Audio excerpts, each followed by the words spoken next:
Ladies and gentlemen, you are here for episode 114 of Clash of the Podcast. I am Conrad Cushman, representing Everything Pro Wrestling. You can follow me at EPW Show down below on all social media platforms. The guy next to me, he is Sean Hubbard of Hubbard Wrestling Weekly. And together we present Clash of the Podcast, where we talk all the latest and greatest in pro wrestling. Do us a favor, hit the like button if you want to support, subscribe to the channels. Both of our Sean's is also down below, and I have a little handy dandy way that I can put it in the chat for you guys, and it's going to pop up here in 1 second. Live chat, make sure you're talking. Leave us a comment, leave us an emoji. Tell us how you felt about the episode. Tell you how you felt about the news.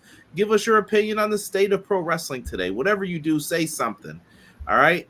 And with that being said, this is episode 114. Sean, any last words? Absolutely. Go out and vote tomorrow. No matter which way you vote, just make sure you vote. And Conrad, drop that thing.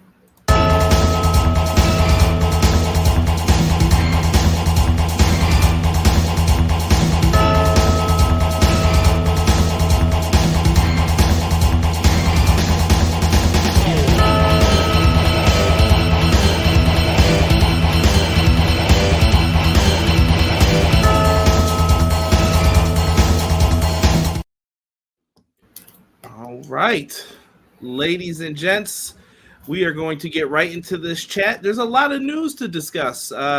We were on Tuesday last week. We're back to our regular time slot on Mondays, and news just didn't stop in between then. I don't know. Call me crazy. It just happens. Yeah. Kicking things off with a $2 super chat from Joel. All super chats are also appreciated and welcomed. Happy Monday. Are you guys watching New Japan Fighting Spirit Unleashed on Friday? I know I will be. I'm excited for it. I'll be checking it out, yes. New Japan, we got some New Japan talks happening today. I wonder if we'll see any fallout on that show. Definitely going to be interesting to see. Clown, afternoon, anyone. If anyone caught GCW on Thursday, you got to see a lot of the wife and I. We had front row seats. Let's go, Clown. Good for you, man. That's awesome. I hope you were there rocking the Clash shirts. GC Dub, GC Dub. Absolutely. Ray Thompson in the house. Happy Monday, guys. Hope everyone had a great weekend. Really enjoyed Crown Jewel over the weekend. I gave it a B+. I got to give you the side eye a little here, Ray. B+. The main event was great. Also really enjoyed Reed and Rollins. Also, the cleaner returns at Wrestle Dynasty. Yes.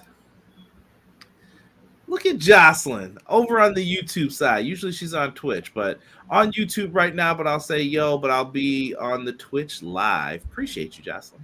Jocelyn, thank you. And of course, to who was that before? I apologize. Ray. Yeah, we your opinion's always welcome. We appreciate you. We might not agree because Crown Jewel wasn't number one on my favorite list, but we appreciate you, Ray. Quilly in the building. He says, "What's up, Conrad, Sean, chat? Your boy Sir Quills is back again to enjoy two of my favorite bros, CJ and Hubs, for episode 114, the best wrestling podcast out today, Clash of the By God podcast, hashtag EPW, hashtag HWW. Quilly, we appreciate you, my G. Thank you very much." He said, New Year, same grade for me with Crown Jewel, 6.5. In public schools, that's an F. Well, might as well be. Barely passing. Yeah. I had some good moments in match, but man, did have some bull drive on that show. I cannot look past it because it was crap. Crazy. You know, I'm not a big fan of the Crown Jewel thing, and I've said from the start that this Crown Jewel championship or these Crown Jewel championships are just fugazi, bro. It doesn't mean anything. To me, it's a cop-out, Conrad. It's a way to okay, we're gonna put this title on the line that means absolutely nothing, just to make it seem like it's something of importance, just to make it seem like it's something other than Big E versus Roman Reigns at Survivor Series, or AJ versus Brock, or Daniel Bryan versus Brock at Survivor Series, champion versus champion. Because you know what? We know those champion versus champion matches don't mean anything. We know people are catching on to the fact they don't mean anything. So what are we going to do? We're going to create this Crown Jewel championship that we say is worth more than the $1 million belt, which is a bunch of crap. and we're going to act like it's a big deal, but it's really nothing. It was a singles match with nothing on the line, and both the men and the women go home with the same belts they had to start, and I guess Liv and Cody go home with a ring that we'll never see again. It's silly. It's silly. Vinny's in the building. We appreciate you. The only Vinny we like. He says, happy Monday. My Buckeyes got a big dub. By the way, Penn State always loses games like that. I like their coach, but they always lose games like that. Shout out to Ohio State, but Penn State never gets the job done in top 5 matchups. But happy Monday. My Buckeyes got a big dub, and now I get to listen to the best wrestling podcast in the community on a Monday evening. God bless y'all in the chat. God bless you too, Vinny. We appreciate you very much. SG Dub says, what up, fellas? Appreciate you. Sup, fellas? Appreciate you. Quills says, by the way, on the side note, congrats to the Motor City Machine Guns for the WWE tag titles, but I'm mad about it, and you know why, because it's a direct spit in the face to the Street Profits. We'll be talking about them as well. Until Montez Ford and Angelo Dawkins become the champs and get their rightful comeuppance, I stand strongly in my position. I could care less about the WWE tag team titles, and that's a Snapple top fact. Quilly, we agree about 85%. Only thing we don't agree on, I care about the titles, but do I think that the Profits are getting a really unfair shake? 100%. It's almost laughable. And it's hard because and Conrad, back me up on this, it's hard because you don't want to spit in the face, to use Quilly's term, in the face of the Motor City Machine Guns either. It's not their fault. It's WWE Creative's fault. It's Triple H's fault. And now we have to sit up here and not be as happy as we should be about the Motor City Machine Guns winning the tag titles because we're so disappointed about the fact that the Prophet should have had them a long time ago. That is a point and topic for tonight that you guys are actually commenting on a lot of things that we're going to talk about, I promise. M. Leezy Fo Sheezy. Hello, good evening, everyone. And by the way, he's adding the emoji as well. Very smooth, M. Leezy. I like it. We are back on Monday nights, so let's kick off November with the 2 aces of our pro wrestling community. M. Leezy, we appreciate you. And he also says Ricochet headlines Tokyo Dome on July 5th. That is a big deal. That is January. January. As long as he doesn't talk, everything's cool. Come on now. Just keep them. Oh, I love him, but keep the mic out of that man's hand. He'll be all right. I hope so. Deanna says, hey, everybody, what's good, Deanna? We got James. Yeah. Congrats on the Dodgers. I'm leaving it at that. All right. Not a sore loser. The Dodgers beat both of us. He beat my Mets and then your Yankees. They're fake. They're fake. They're a fake team. And Freddie, he is the nicest guy in the world. But do you know how mad I was at him? Like, stop being nice. Oh, I want to hate you. I want to, but I can't. I feel you. He says, sup, fellas. Not sure if this has ever surfaced, but would it be possible to have WWE do some sort of radio broadcast of the shows as they do for the NFL, NHL? Someone to provide play-by-play. I think that was something that you could have had like Jim Ross do when you moved him out of commentary. But they used to have a radio show, didn't they? Wasn't it called like WrestleMania Radio in like 1990? You're right on the money. It wasn't called wrestling. It was WWE Radio. WW at the time F Radio. Simply that. It was. I remember distinctly. They broadcasted the Royal Rumble 1994. I remember distinctly they broadcasted Survivor Series 93. How much longer it lasted beyond that, I don't know. But WWF Radio was a thing. I think that's something that you could possibly give out to like Busted Open Radio and say you guys can have the audio playing for it. And if you guys want to commentate, we'll take it too. I don't have a radio place to go to, but sure, I'll take it. Listen, I want to tell the chat something right now that me and Connor were talking about off the air. Now, look, we are both family men. We both have kids. We both have, in my case, future wife, in his case, actual wife. Conrad is very hesitant if we ever get signed to go on the road. I understand why, Conrad. I'm in a similar situation. I'm saying similar out of respect. There's a difference between being married and being engaged, so I'm going to give you respect on that front. But if we get signed, I believe your wife, God bless her, would totally understand. And I think that your son would be taken care of. You know why? Because you are a good husband and you are a good father. Sean, I don't like being on the road. I will tell people my exact personality. People like me, and I'm good to people, but I don't like people. That's the best way to put it. I understand. You know what the bad part is? I understand. Yeah, it's very complicated. But then when someone's like, "Yeah, but what do you really think of so and so that was just here?" I don't like them. Why? And I'll go through why. Like, nah, this. All right, here's the big question, and then we can move on. If WWE, AEW, TNA, whoever offered you a deal, but you have to go on the road, is there a chance that Conrad Cushman would turn it down? Yeah. Wow. God bless. Yeah. It would depend on if they could afford me. That's why my big turn down. I like to talk money up front with a lot of things. Well, God bless you, Conrad. Doug, but everything's got a price. Yes. Doug says another Monday, another clash. Just a reminder, if you're losing faith in mankind, you still have Dude Love and Cactus Jack. Teach me. I love that. I love it. Deanna says she wouldn't be shocked. McKinney, yo, I'm here to talk wrestling with the Fire Live chat and the baddest brothers in the game. Clash of the podcast and let you know that the doctor was the real monster, not Frankenstein. Ooh, let's freaking McKinney, go. I like that. I like that a lot. Very smooth. For real. BJ's in the house saying, yo, yo, yo. What's good, Beach? Yo. Elite Easy E's in the house. What up, E? Easy, not sleazy. What up, though? Your boy Eric Bischoff's going to get control of MLW for one night. I don't have that written down anywhere, but I thought I should say that. And when I say your boy, I know that how you really feel about me. Joel says back on Monday. Yes, sir. By the grace of God, we made it back. We made it back. No more trips in the near future. The family's coming up and across to New York for both Thanksgiving and Christmas. So the only person to possibly be traveling is you this year. I'll be home.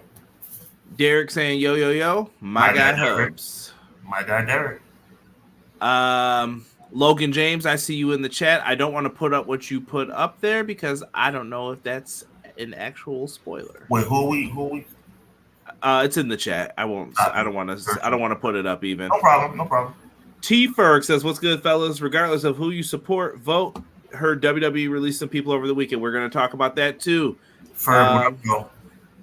Look at Jocelyn on Twitch. The two best men on Mondays that talk wrestling. Thank you, Josh. We appreciate you. Radio WWF with JR and Gorilla Monsoon. Look at that. Yes, sir. I'm Leezy. Mr. Bryant said, do y'all thing. Shout out to Mr. Bryant. Appreciate that. Thank you, sir. Thank you very much. Ray said, I'm a people person, but big family-oriented guy couldn't be on the road. I can't let that slide. I got to talk about me now for 30 seconds or less. Here's the deal. It's simple.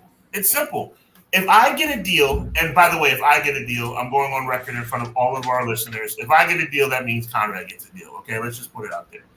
If I get a deal, it's simple. Conrad Cushman, I'm bringing my family with me. Why is this so complicated? They're coming with me. They won't always be there is the issue because they have other things happening too. Yes, my future wife does have a job, and my son does have school. But yeah, we figure it out. We hope. But if it works, it works though. Some people, if you're getting paid that big money, you can bring your family. Look at people got tour buses and stuff now. Conrad, I know you'd have a court tour bus. I probably would if I had to do it, and I'm making the money. Yeah, I would. By the way, this is called speaking stuff into existence, y'all. It's biblical. I'm putting it out in the atmosphere, man, because I know y'all want to see us win, and we want to win, and we want y'all to win with us winning, so we're winning. I just want to let y'all know a little inside conversation thing before we start here. Derek was hot about Cody winning this title and all the celebration. That is the crown jewel title, Derek, but they took it. That belt's staying in a vault in Saudi Arabia, and Cody and Liv Morgan got rings to represent what they did. It's like fake Battle Bowl, but with different things happening. let's remind everyone, you guys can go over to Threadless if you guys want to get yourself some beautiful Clash of the Podcast merch under Hubbard Wrestling Weekly. He's got some pretty cool shirts there. Just wanted to remind you guys that exists. If you guys want to represent the Clash, if this is your favorite show, boom! Go out there and get yourself some Clash merch. Couple more purchases over the weekend. Y'all kind of like my t-shirt designs. I appreciate it. I put my heart and soul into the Clash t-shirts, man, because I really... Can I get sentimental for 5 seconds? You can count it down from 5 in your head.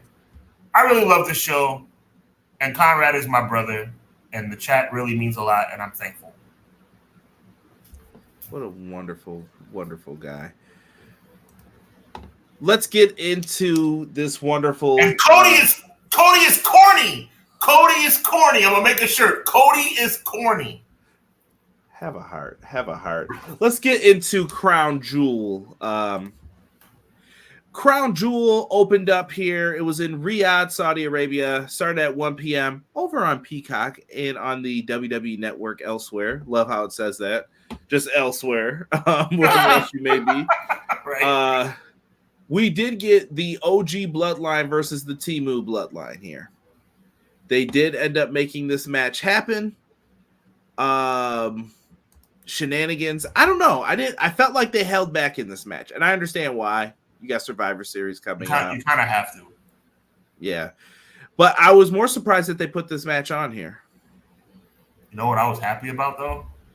My boy got top billing. Did anybody in the chat pick up on who came out last?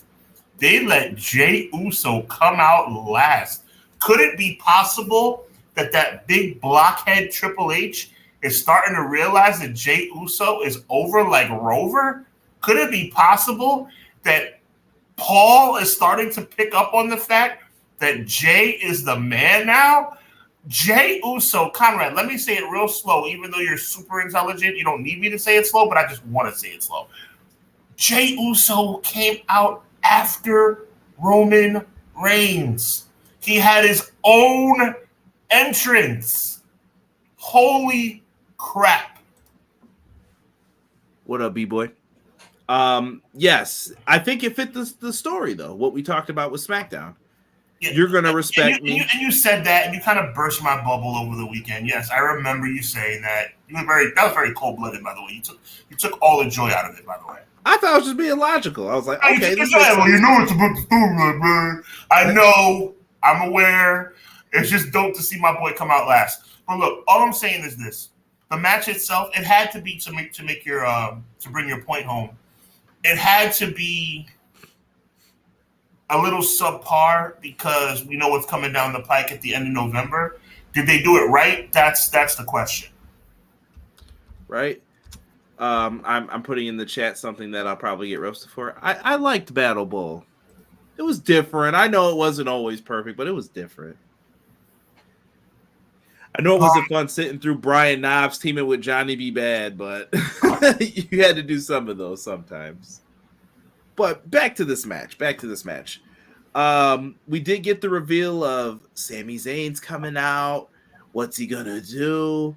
And Sami ends up making the save, and he did the right thing until he messed up and didn't do the right thing and booted Roman Reigns right to the kisser after he loses to Solo Sikoa, delivering the spike to him.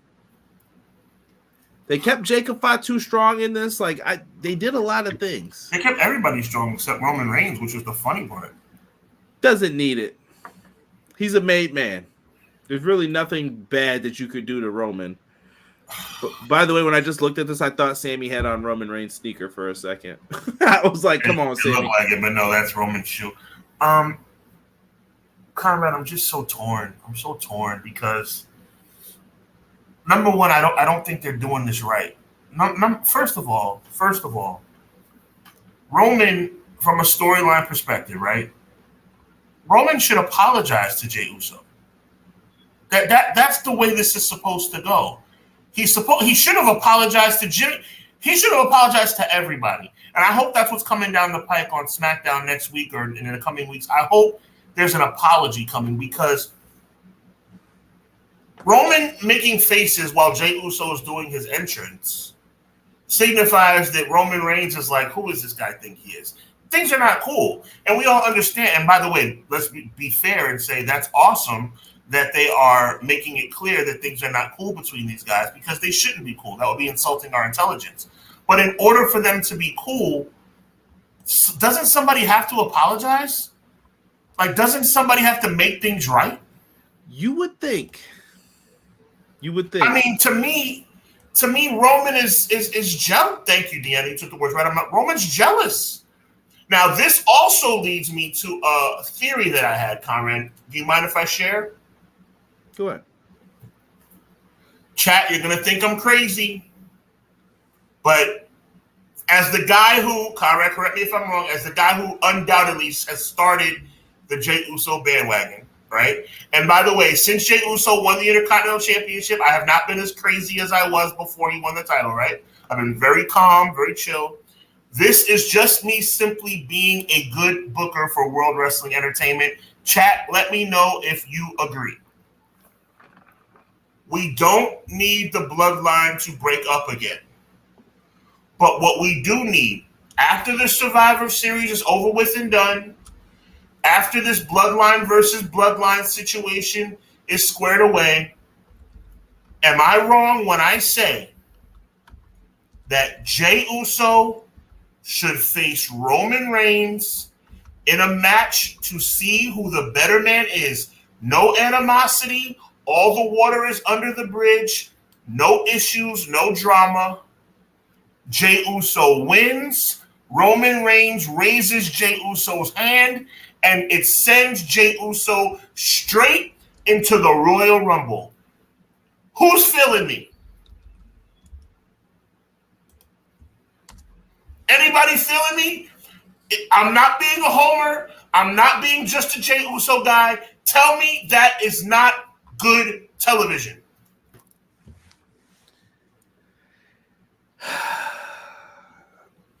Be honest. Tell me it's not good television. It's not good television. Okay. I'm not saying that. That's not why I'm shaking my head. Look at the question Quills asked and what I have up on here. Why did Solo pen Roman? Because this company thinks that now you believe in him. He penned Roman Reigns. He's really good. Instead, you could have had him beat some other people on the card on SmackDown. Instead, they're like, one win over Roman. That should get people to believe him. I don't believe in this new bloodline. I'm going to be 100% with you guys. Like, I have no faith. I'm done.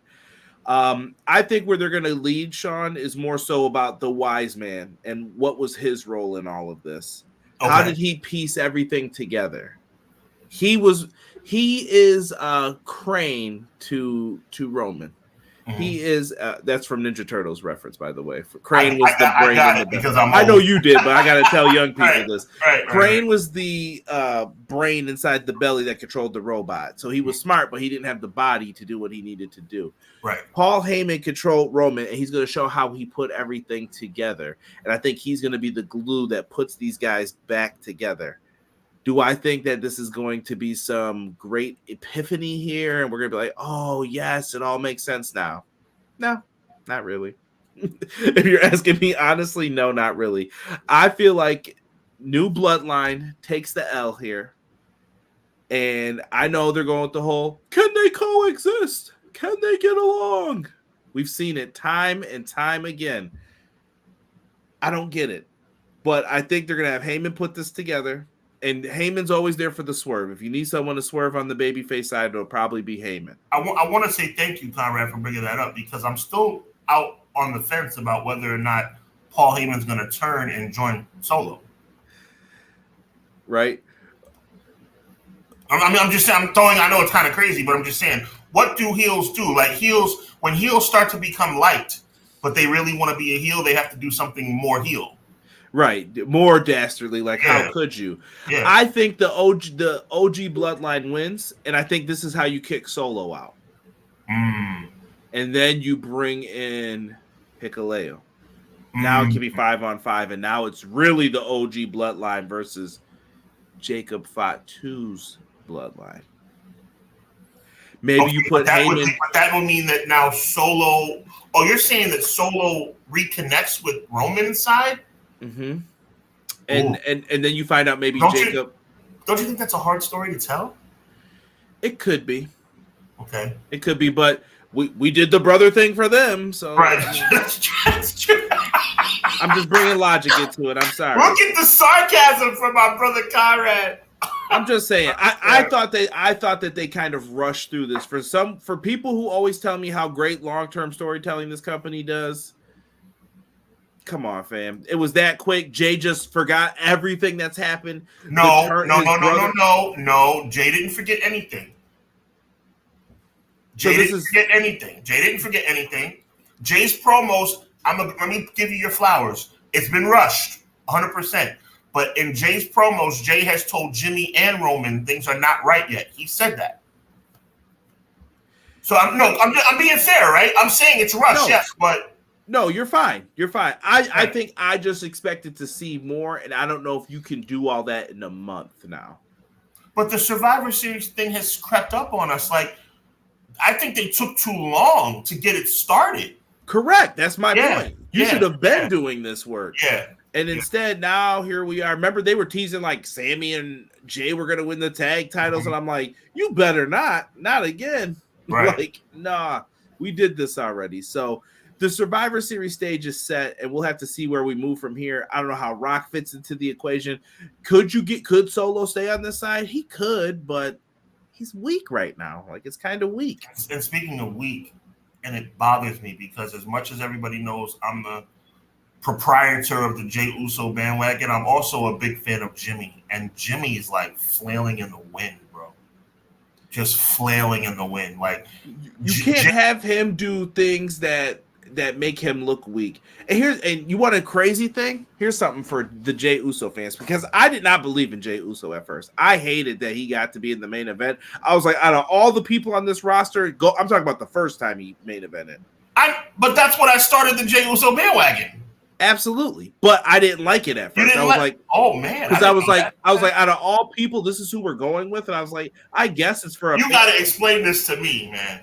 Well, I saw him as a tag team wrestler, and I was just like, really, guys? I'm supposed to believe that he's going to do something? He didn't, but they told a good story. They got you into the story with Jimmy being involved and everything else. No, but the opportunity presented himself because of Jimmy getting injured. I was just getting to that. Okay. What if Jimmy never got hurt? If Jimmy never got hurt, we would not have main event Jey Uso. Crazy how a pandemic WrestleMania changed the outlook for Jey Uso. By the way, I've always had issues figuring out when Jimmy got hurt. WrestleMania 36. Oh, that did happen at WrestleMania 36. Yes. That's why you're the best in the business, bro. I didn't know that. Wow. Yeah. Good for you. But you know what? I think we're in a better place as far as think about WWE's landscape right now if Jey Uso's not where he's at right now. Jey Uso's the hottest guy on Raw right now. And I know that sounds like cap, but it's true. Right? I'm going back to let me get in on what the chat's saying here. It's just the chat, Oos. Hold on, I'm jumping around here. Deanna said, Hubs, that's a great idea. You know what that means? You're probably right, Deanna. It's good TV, Hubs. Solo pinning Roman and Cody in the same year wasn't on my bingo card. Wise man playing both sides? Could be. You could tease that if you want. I would like to see Paul Heyman as a babyface for a little bit for once. Like, not that it's, you know what I mean? Like, how many? Okay, Paul. Like, me and you are sitting here. We're expecting it. We're like waiting, like, do it, Paul. Just do it. If this was real sports, like as far as like a betting sport, my money would be on. I'll take Paul turning for 1,000. Yes, exactly. Yeah, you had Jimmy Uso take the pinfall there. That would have made sense, right? No, I think it's better that Roman took it. Roman showed that he was being. This is a real Roman thing. That showed Roman is willing to be selfless. I know people will say, "Oh, it's his family," but he's letting other people pin him now. Like, I'm hoping this elevates you. Like, let's do something here. The only guys to pin Roman Reigns in the past 3 years are Jey Uso, Solo Sikoa, and Cody Rhodes. What? All right, and Paul Heyman is. Woe with me. Paul Heyman, that's gonna be a shirt for us. I swear. Woe with me. Woe with me. You freaking punk. Paul Heyman is the head coach of the Bloodline. Roman is the MJ, and Jay is Pippin. I like that. I don't mind Jay being Pippen because that means he still gets a ring, but I think he should be like, you know. Jacob should have pinned Jimmy. I'm not gonna say that. Jimmy can't eat the pins if you want Jimmy to ever feel important. And now he's gonna be looked at as the lesser Uso. You know what I mean?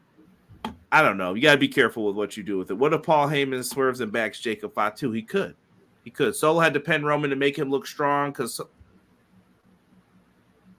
in reality, though, does he look stronger? That's my point. Like I know Roman probably did it to be nice. I know my reaction when I saw the 1, 2, 3 was, huh?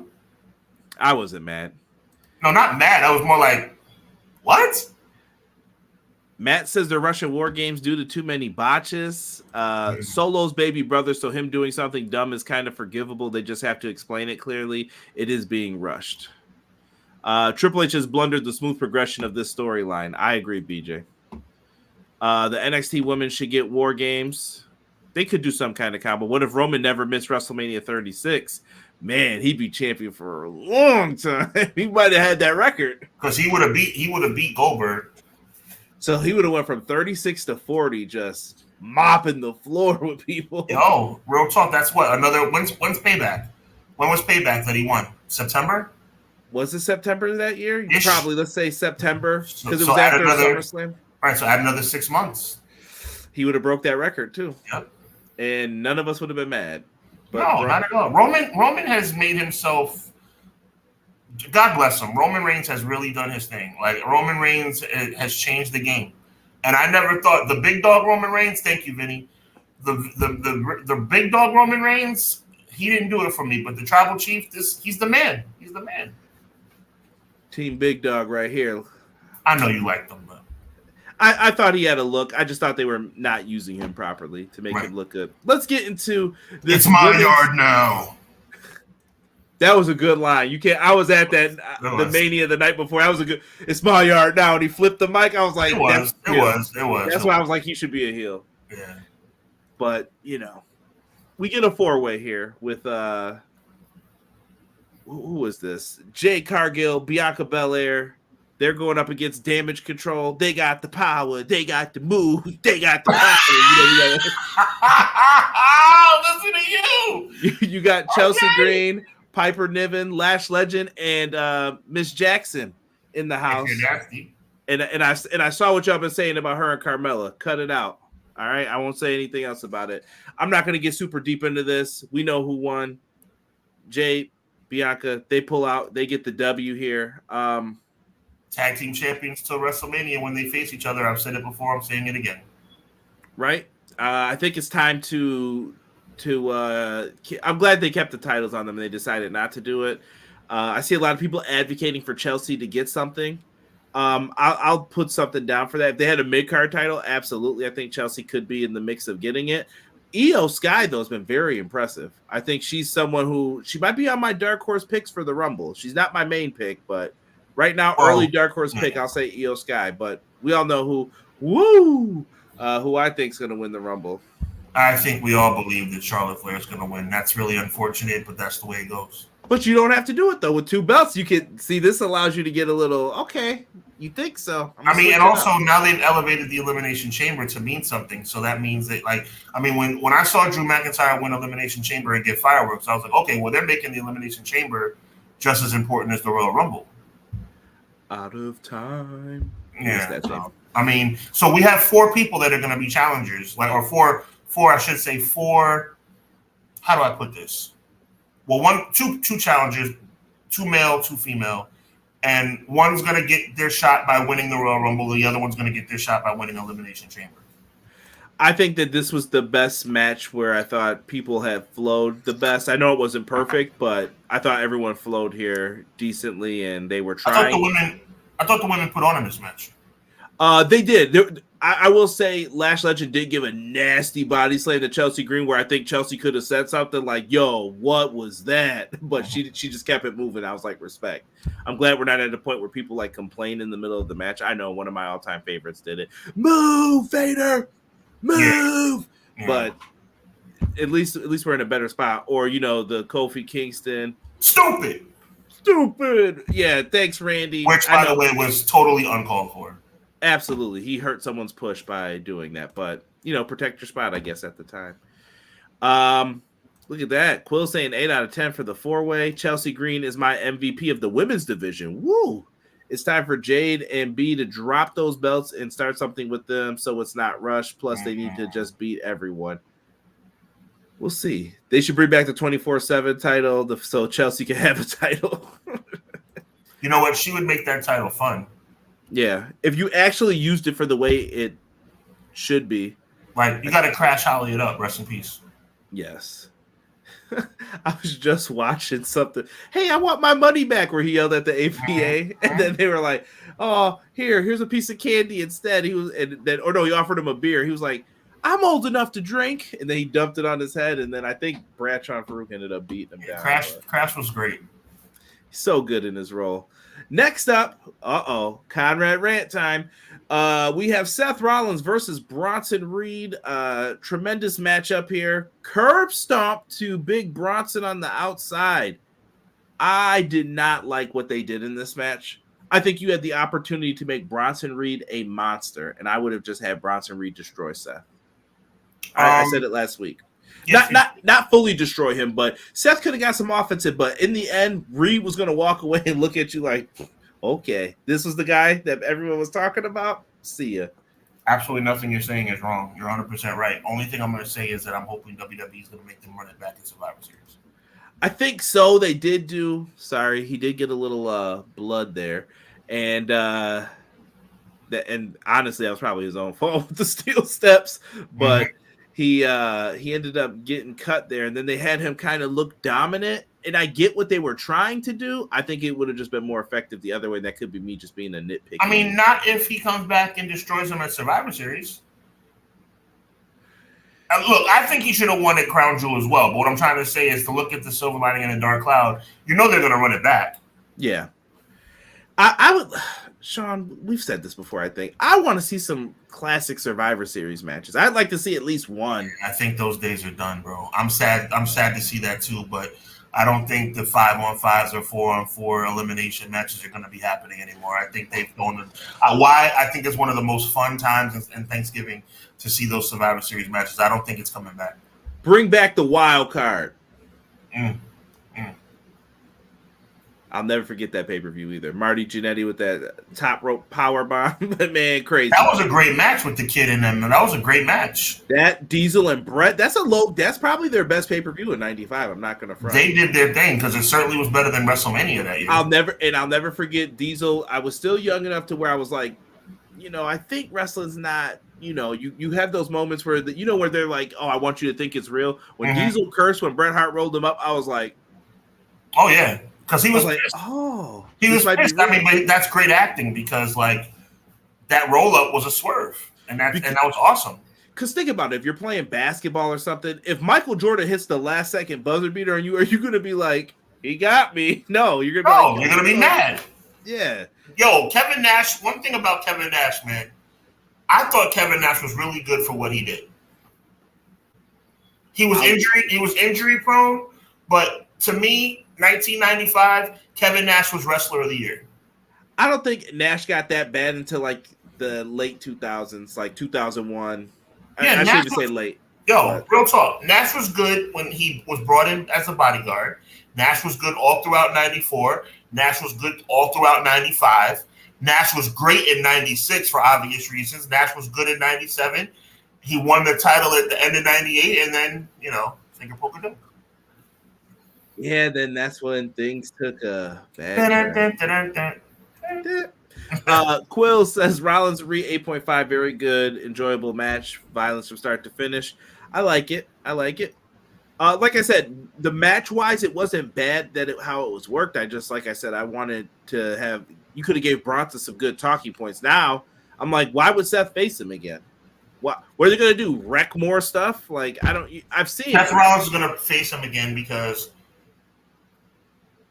Bronson Reed is going to attack him again. Well, that's all it is. Yeah. T-Ferg says, I think NXT might have the best women's division now. Like the AEW for a few months, but rarely showcase the women with one 10-minute match every week. I will disagree. I think AEW has done a great job featuring their women. They usually have 2 to 3 matches on the pay-per-views, and I've been seeing more matches on Collision. This week's Collision had 2 women's matches on it, and they got a street fight, like a featured match. We can go back and forth about that, but NXT business is about to pick up, and we're going to talk about that in a little bit. Arun, what's good, man? Talk about Baron Corbin. We will get at that. Matt, we're never going to say anything positive about the worst wrestle. Well, I could probably say a few positive things, but that's the worst WrestleMania. What? WrestleMania 11 is not the worst WrestleMania of all time. I will argue on this hill forever. Nobody will ever be able to convince me that any WrestleMania is worse than WrestleMania 9. Nah, dude. 11 is awful. It wasn't. Awful. It wasn't awful. Michaels fan. It wasn't awful. It was better than Wrestle. It was. I take that back. It was awful, but it wasn't as awful as WrestleMania 9. Come on, let's spin it real quick. Let's go. Ding, ding, ding. Let's go. Let's do it. Why is WrestleMania right now? Worse? You're not going to get me to change my mind. Okay, you're not going to give me the change. Let's go. I'm looking it up right now because I don't care. What Mania are you looking up? And I'll look up. I'll look up 11 since I'm fighting against 11. All right. And you look up WrestleMania 9. All right, let's go. I got 9 up. Go ahead. All right, so WrestleMania 11. We're saying you're saying WrestleMania 11 was worse? Well, listen, we're arguing about what's first, worse, and second. Right. They both were terrible. But you're saying 11 was worse than 9? I think 11's worse. Right. Razor Ramon and Double J was a good match. It ended in not 1, 2, 3 kid in the pajamas. What is this? Bro, Razor with 1, 2, 3 Kid versus Jeff with the Roadie was a good match. I'm not happy ended in DQ. Right. I wasn't happy about that, but it was a good match. Allied Powers versus Jacob. Wait. Hold on. Let me lobby back. So was that the opener? No. Okay. I should have went in order then. First of all, you're gonna win this one. Number 1 was Allied Powers versus Jacob and Eli Blue. Obviously, you win that one. Okay, no problem. You win that. We don't have to talk about that. What was match 2 of WrestleMania 9? The opener. They had a dark match. Tito Santana, Papa Shango. For anyone we're not talking about dark matches, Conrad. I like to represent my guy Tito Santana a little bit, give him some respect. All right, Tatanka with Sensational Sherry versus Shawn Michaels and Luna. This was not a bad match. The finish was bad. Right, no contest. You win that one. You win that one as far as which one was worse. Razor and Jeff was better than the Steiners versus the Head Shrinkers. I like Steiners and Head Shrinkers, though. I thought that was a really good match. Okay, but it wasn't better. I don't know. All I remember is 1, 2, 3 Kid in the pajamas, and I was like, "What is this, bro?" I'm not backing down off of it. Razor and Jeff was better than the Head Shrinkers versus the Steiners. All right, keep it moving. Keep it 1-on-1. Go ahead. Undertaker versus King Kong Bundy. Oh, heck no. Well, we're going match for match. What was the third match of WrestleMania 9? What was the finish? A clothesline. Okay, what was the third match of WrestleMania? You might be right. Blanket Crush. All right, that was better. I'll give you that. At least you got 2 doinks out of the deal. All right, that was better. So it's 2-1 you. I got match 5, Razor Ramon, Bob Backlund. Well, not match 5, match 4 technically. No, this is match. Oh, I'm sorry. Excuse me. Yeah. No dark match. Match 4. Yep. Go ahead. Razor and Bob Backlund. Squash match to make Razor. Owen Hart and Yokozuna versus the Smoking Guns. I win that in a landslide. That was probably the second best match on this card. Owen Hart winning his first title was epic. So it's 2-2. I might even say third best match. Okay, 2-2. 2-2. Okay, now we got Money Inc. versus the Mega Maniacs. Even though Brett and Bob Backlund didn't tear the house down, that was better than that tag match. Brett and Bob Backlund let me down because they've had better matches on Superstars. Okay, true. But at the same time, we're talking about 2 bad WrestleManias. At the end of the day, Brett and Bob Backlund was better than Hogan and Beefcake versus Money Inc. Matt going in. So let's call a spade, right? Period. Point blank, period. So it's 3-3. Okay. No, it's 3-2. It's 3-2. You're up now. That's fine. Yeah. Lex Luger and Mr. Perfect. Well, And well, I don't know how many matches. How many matches were on WrestleMania that showed on TV? 9 technically. All right, so yeah, it's tough because there's only 7 matches on this card. Because I'm already up to Diesel versus HBK. Come on, Trips. Tell me more about this Mania. Right. I'm already on Diesel versus HBK. Mm-hmm. I'll say Diesel versus HBK was better than Lex Luger and Mr. Perfect. Listen, we're arguing over some semantics. No, we're not getting. No, we're not doing this. We're gonna finish this debate because I care about this. Go ahead. So it's 4-2 technically because Diesel and Shawn Michaels was better than Mr. Perfect versus Lex Luger.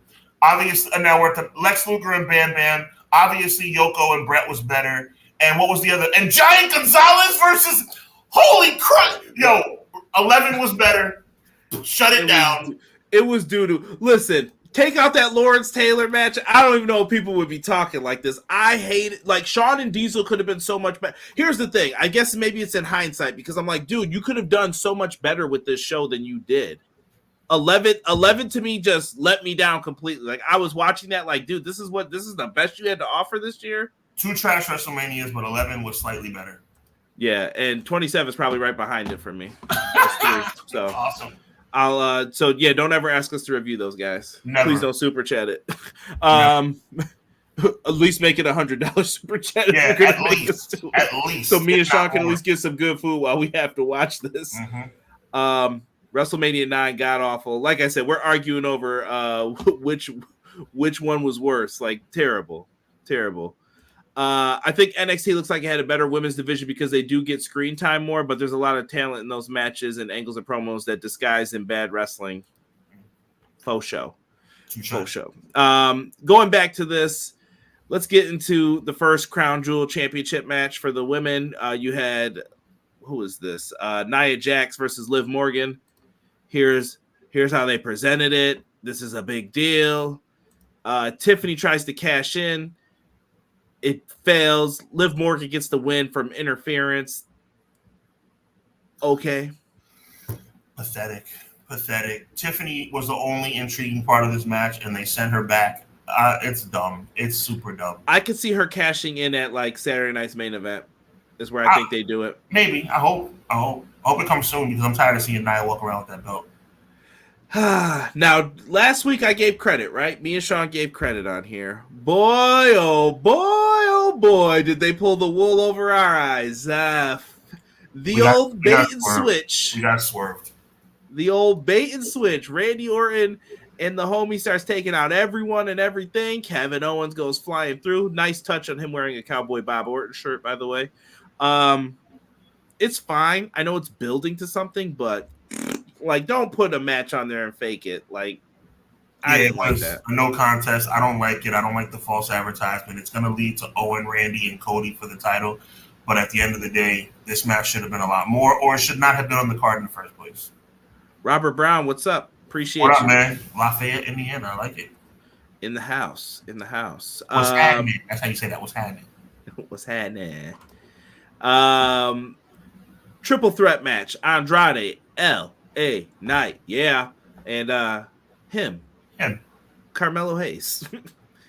I really enjoyed this match. Yo, shout out to LA Knight too for that little hop up he did. I know sometimes they bag on him for missing the hop ups, but when LA Knight's on, he's on. I thought this was the match of the night. Honestly, this is probably I'll say this was the match of the night up until this point. This is my favorite match. I thought they really did good in this one. I don't know how you're feeling. I mean, it was a good match. They wrestled well. I mean, to me, I thought that it was good. It was good. It was a 7.5, 8 match. I would have liked to see Carmelo win. I predicted Carmelo would win. He didn't win. It's unfortunate, but yeah, predictions. I was off on this show too, though. I had Bronson Reed win. I had Nia winning. Like, I was off completely. So, what's next for the U.S. title division? Quickly, Sean. Like, I feel like you're gonna have to make some moves. We were talking about the Street Profits earlier. You got to make some moves here. Like, I think it's time to call Montez Ford into that division. Then either Montez Ford or take it up a notch and bring somebody in that's gonna be like, I mean, Jimmy Uso, Solo Sikoa. LA Knight needs people to get involved in this or do something. And that's not LA Knight's fault. It's more so, well, what do you have for me? Jacob Fatu. Yeah, one of those two may end up taking the championship. Honestly, you should probably give the belt to Solo. But yeah, to make it mean something. I mean, LA Knight hasn't been the greatest champion. He's good. He's really good, but he's not featured enough. He doesn't have opponents, exactly. Yeah, that's based on what you did. And now it's time for the main event. Cody Rhodes, whoa, and Gunther. It was time, man. We got a little rematch of the Rumble. These two have great chemistry. If you argue with me that this was match of the night or the triple threat, I'm not going to argue with you and go back and forth about it. But it was solid. We know what happened, though. They did the old WrestleMania 8 sleeper. He rolls back. 1, 2. I can't let go. 3. Cody wins. Whoa. And they got these big old belts. Look at this. Look at this pandering. It's sickening. Golly, that makes me want to puke. Hey, man. Ugh. Just let me know, man. Just let me know. I'm done. Yeah, I have nothing else to say. This was stupid. McKinney said this. Actually, a friend pointed that out to me, too. Do you think Raquel Rodriguez is going to get in trouble for showing her lower back during the match? I mean, they could say they admonished her, but from a company standpoint, well, what did you want her to do? Like, that's kind of her gimmick. She's honestly Diesel right now, like to Liv Morgan. She's Mama Cool, but at the same time, I like McKinney's question because I don't care if you're Big Mama Cool or not. If the country's rules are that you shouldn't be showing your skin, then you shouldn't be showing your skin. And it's more so. I mean, they shouldn't be there. Like I'll leave it at that. I was gonna say something, but I'm not. Right. Be careful with that stuff, please. Is Cody even wrestling at Survivor Series because it looks like Randy versus KO, so Cody has the night off? I mean, I wouldn't be surprised because WWE is stupid like that, but it should be a triple threat for the title, honestly. Yeah, Nia Jax, Liv Morgan, 5 out of 10. Quills is not feeling this one. The 3-way was good, but does anyone feel like LA Knight is starting to come off a little heelish in some of his actions? Yep. Which he'll be fine with if he needs to. The ring general forgetting how to wrestle was a trash ending, Clown said. Blah ending, corny Cody Rhodes with Corporate H. Blood Money Championship. Owens and Orton 0 out of 10. What was the point of having the match on the card? They played us, bro. Yep. You all thought you were getting 7 matches. You only get 6. Yep. They swerved us. Gunther and Cody was good, but it would have been better if it was the main match for the title or something. Cody put out his schedule. Survivor Series was not on it, and he always puts the PLE. Wow. He's been accurate with it so far. What a joke. Unbelievable. Maybe they'll have one of those satellite interviews or something. You know, that's so disappointing, man. Whatever. Like that's a shame. That's such a shame. Yeah, I don't know if they're gonna actually go through with it. I find it hard to imagine not having the WWE champion in some form on Survivor Series, but maybe Roman Reigns wasn't on the show. Maybe they feel they got enough juice with Roman. That's just another. That's stupid, bro. I don't like that at all. That's terrible. Let's get through this. I'm gonna try and talk about some points here. We're gonna stick with the WWE things, but let's get into some WWE news. And if you're wondering what I'm doing, I've been marking chapters for you guys so you can jump to parts that you want to hear if you want to go back. WrestleMania, thank you for the picture. Baron Corbin released. Tegan Knox, Baron Corbin's contract's going to expire. The other 2 were released. Tegan Knox and Indy Hartwell. What do you think here, Sean, about these 3 releases? 3 untapped talents that never really had a chance to thrive the way they should have. You know, you can say that Corbin had his chance with Money in the Bank a few years ago. You can say that he had a chance with Happy Lucky Corbin. You can say that Indy Hartwell had her opportunity as NXT Women's Champion. Tegan Knox, not so much. A lot of her issues were injury related. But 3 young talented people that unfortunately were a victim of just not being over at a time where maybe they were going over the books and said, hey, we can afford to lose these kids. It's a shame. They'll bounce back. I don't think the answer is always to go to AEW. I think there's other organizations that they would probably do well. But the bottom line is Tegan Knox, injury prone, talented, but injury prone. Indy Hartwell, unfortunately, outside of the way, she really did not thrive as much as I would have liked to see her thrive because I think she's excellent. Mm-hmm. And then Baron Corbin, I think had multiple. I like Baron Corbin, but he did kind of have multiple chances, and was moderately successful, but maybe not successful enough for them to keep him around. I'm jumping to the comments about this. Doug says, sickening they announced Indy before her last match even aired. Yeah, I heard Baron Corbin actually filmed some stuff for Netflix too, like like a couple days before he found out.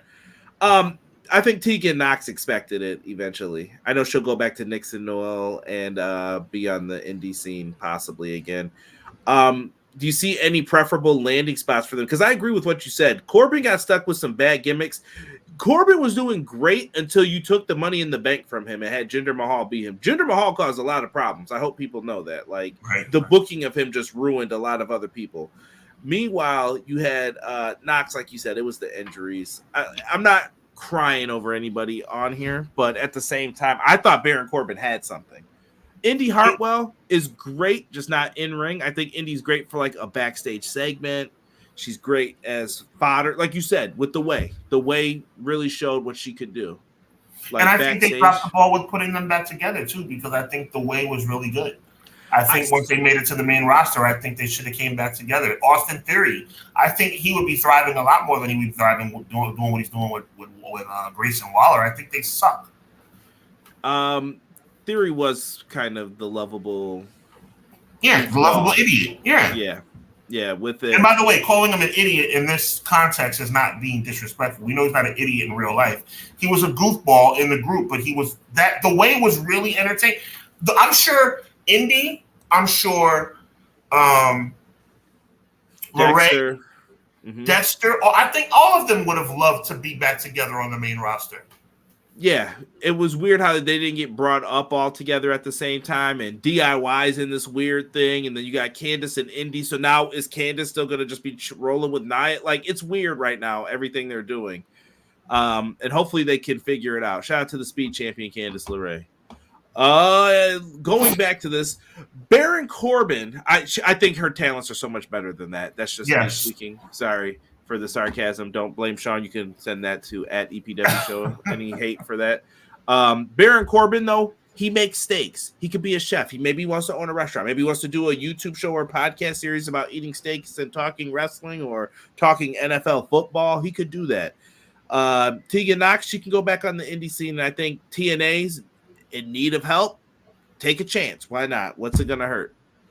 Won't hurt. Short-term contract. Big fish, smaller pond. I mean, I think they'll be fine. I think all three of them have the potential to go somewhere else and be successful. Baron Corbin's a former world championship contender, you can say. He's in that ballpark of somebody taking a chance on him and putting him at the top of the card. And he'll be successful. And I think Indy Hartwell is extremely talented. I just think she was underutilized. Yeah. I'm going back into here. Tegan Knox, Nixon Newell will shine, whether it's TNA, AEW, ROH, especially with the rumor of the ROH TV deal.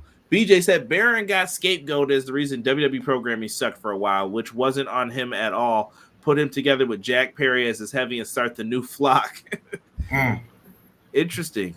I could even see them putting MJF with Baron Corbin too if they wanted to. I know we're putting Baron Corbin in lesser roles, but he could do something with that, I think. Right. Somebody's heavy. Yeah. Or if you wanted to be a single star, go to TNA. I put him in the main events. He's tall. You could do something with him. Tegan, I think, only came back because of Papa H, only for him to say, nah. People forget these things. Corbin, I will definitely follow. I feel bad they lost their jobs, but not needle movers. I think that's a sound assessment from Deanna, and I think that's exactly what it is. Honestly, too, Sean, who's a needle mover today? I know sometimes people say that word like, oh, they're going to do this, but who's really a needle mover? Roman, Cody, Punk, maybe? There's not that many people that like their segment comes on and you know it's gonna go up. Jey Uso. I was just about to say, but I'm glad you said it. Well, do we want to bring up the thing you just sent me? The merch. Yeah. He outsold Roman Reigns and Punk combined. Just saying. I know. All I'm saying is thank God he won the Intercontinental belt, because I would be so. You want to talk about angry? Like him winning the Intercontinental Championship has brought my mood all the way down. I'm very content right now, but I will say this: the mood will go back up pretty soon if he keeps outselling everybody and they continue to not let him be world champion. I'm gonna start getting mad again, Conrad. I'll be ready for it. T Ferg says, "Are there more releases coming? Isn't this the time of year where they do massive cuts? Rumor there are more releases, but they've said that a few times and nothing happens. Yeah, so let's hope it's over for. And it's not always in-ring talents either. Yeah." Guy Will Gamble says, "You're everybody. Hope y'all having a great Monday." What's good, Guy Will Gamble? What up, Guy Will Gamble? BJ says, "I think Indy will do well wherever she goes. They brought up Indy and had nothing for her on the main roster. Yeah, I couldn't remember one thing she did. I could see the Indy becoming the Broski Jimmy's heater, like Steph DeLander with the Cardonas. Could do that.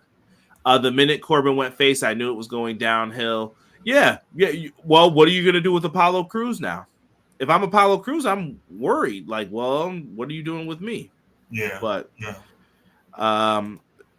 yeah. I'm shocked Giovanni Vinci was on those releases. Remember what I said weeks ago? Where's Giovanni Vinci? Why'd you take him out of Imperium? That's what you said, and you were right. Sounds like sabotage. So we'll leave it at that. Back into the WWE news realm. Let's continue going here. Are you ready for the road to WrestleMania, Sean? The WWE's on fire right now. And I don't like being on camera, but I'm going to tell you why we're on fire. We've got new events coming up here. I can't see. What's the March 14th? Where is that? Barcelona, Spain, and they're getting SmackDown. Germany getting a house show both days. One in Hanover and one in, what is that? Dortmund? Dortmund. Brussels is getting Raw. I'm curious to see how this is going to work in Belgium. Italy. Bologna. I'm kidding. I know. Don't get mad at me. Italy's getting SmackDown. Belfast, I got to have fun on here sometime. You did. Yes, that was good. Belfast, Northern Ireland, they're getting a house show. Nottingham, England, getting a house show as well. Glasgow, Scotland. London, England's getting SmackDown. Vienna, Austria. I wonder who's going to main event that show. Amsterdam, Netherlands, and London, England gets Raw. So they're going back to England. Crazy. That's like boom, boom, bing, bing, bing, bing. Come back. It's smart. And nobody's getting ready for WrestleMania, though. It's getting people ready for WrestleMania season. So those crowds should all be hot, ready. US, are you not mad that they are doing this? Like, they're basically saying, like, yeah, you guys aren't hype enough for this. And by the way, the likelihood of people like Rock showing up, unlikely. Great job, WWE. Now we know Rock's not going to be there for at least 7 or 8 shows going into WrestleMania. Brilliant. WWE totally misses the plot on these Saudi shows. Forget the story. Just put on fun, athletic spectacle. Put on first-time matches in a comedy or two. Make the best of it. They're so dull, he says. Renegade says spoilers are running wild. They are keeping Apollo out of spite. Otherwise, he's going directly to the Hurt Syndicate. Woo! Bologna. I'm sorry. Italy, I had to have fun. I'm sorry, Italy. I'm sorry. Going to be a lot of waves, unrelated chants if they stink up the place like the last UK pay-per-view. BJ, quote, WWE has the highest gates in history the last few weeks. It has accumulated with the biggest WrestleMania gate. We are on top of the world. Triple H at the post-show interview.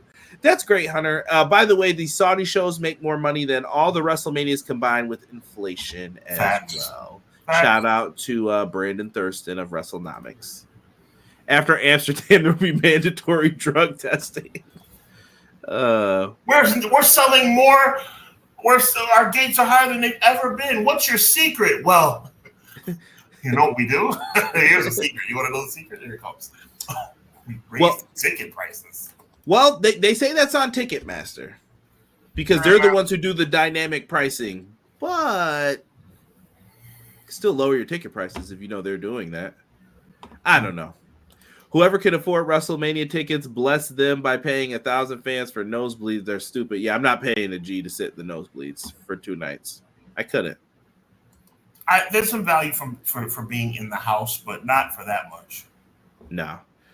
The post Raw Manias have been sucking. Jeez, gate watching, is that seat watching evolved? Oh my goodness. Sticking to it, Bill Goldberg made an announcement. I believe he's at a college football. Was it game day? I don't remember what the show was. It was. I think he was on SEC. Yeah, there it is. SEC Network. Goldberg's retirement match is happening in 2025. Sean, wake up. Oh, I'm sorry. I thought I heard the term. We're not talking about Goldberg in 2025, are we? We are. He's getting a retirement match. Him, Big John, The Rock. They're all going to be there in 2025 is the year of Gambit, baby. They're pulling the aces out the sleeves and throwing them. What about? Did you see what Nick Nemeth said about this match? No, but I'm sure it's on the money. Whatever he said. He said him versus Gunther. Spear. Gunther kicks out at 1. He goes for the jackhammer. Chop, chop. Gunther wins in like 3 minutes. He said, then good riddance. He put good 2 other letters in there for ECW. Good riddance. And I was like, jeez. I was there when Goldberg faced Nick Nemeth at SummerSlam. Yeah, well, look. At the end of the day, Goldberg should not be on WWE television in 2025. Goldberg ended Bret Hart's career. I don't like Bill Goldberg. How about that? Fair points to make. Netflix, getting into this a second. Goldberg pulled the squeaky wheel. Yeah, he was crying. I know you ain't sleeping when you brought him up. No, Hubbs was knocked out when they said Goldberg. Netflix mentioned CM Punk, Roman Reigns, and Cody Rhodes as names that they are hoping to be seen on the featured show. WWE has noted that the rosters are not decided as of yet.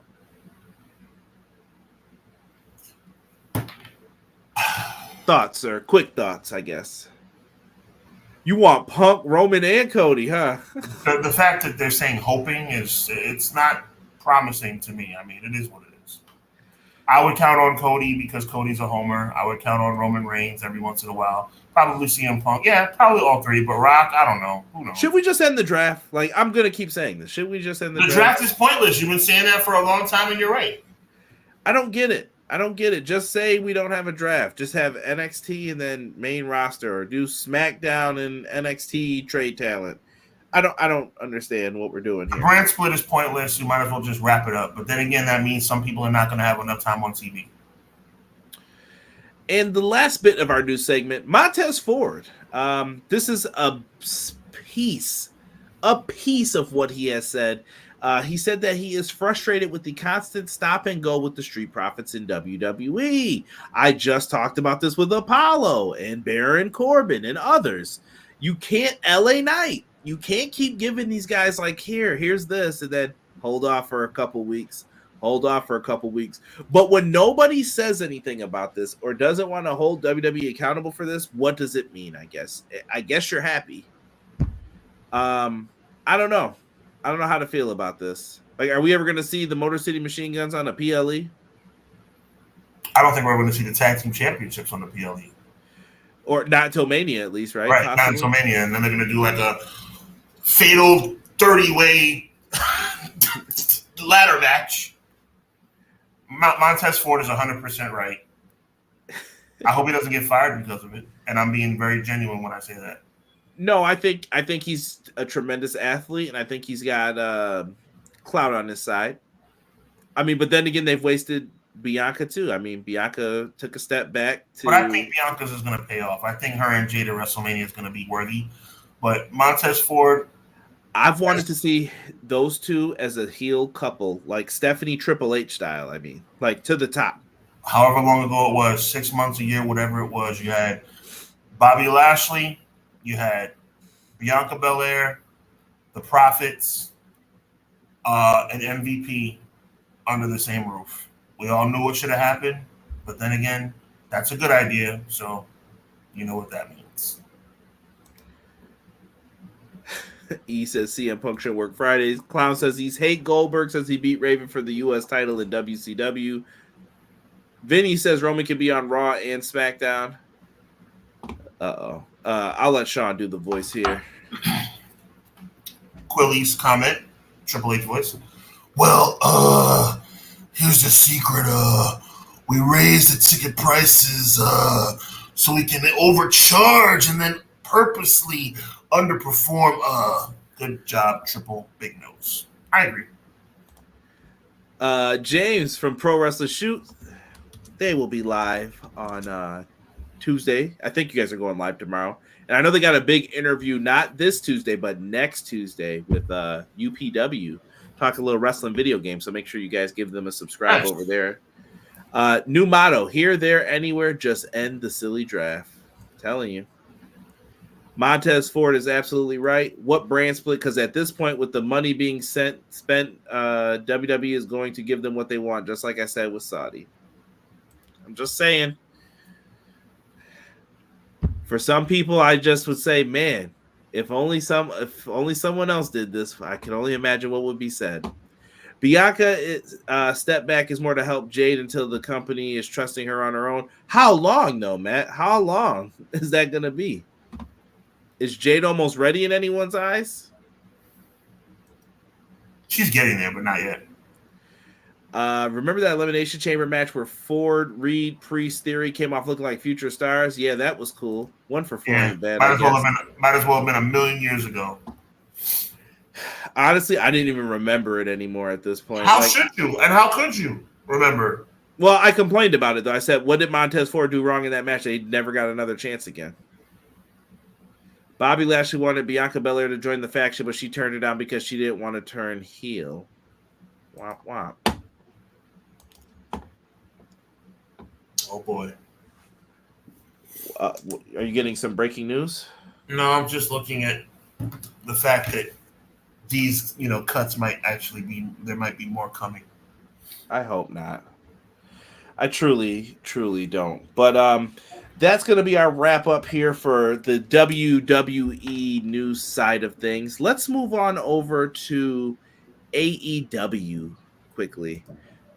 Death Riders, Jon Moxley's Death Riders. Sean, I know you wanted to get into this a little bit when it was concerning the move they're making here with Shane O'Mac, and I've got some thoughts on it as well.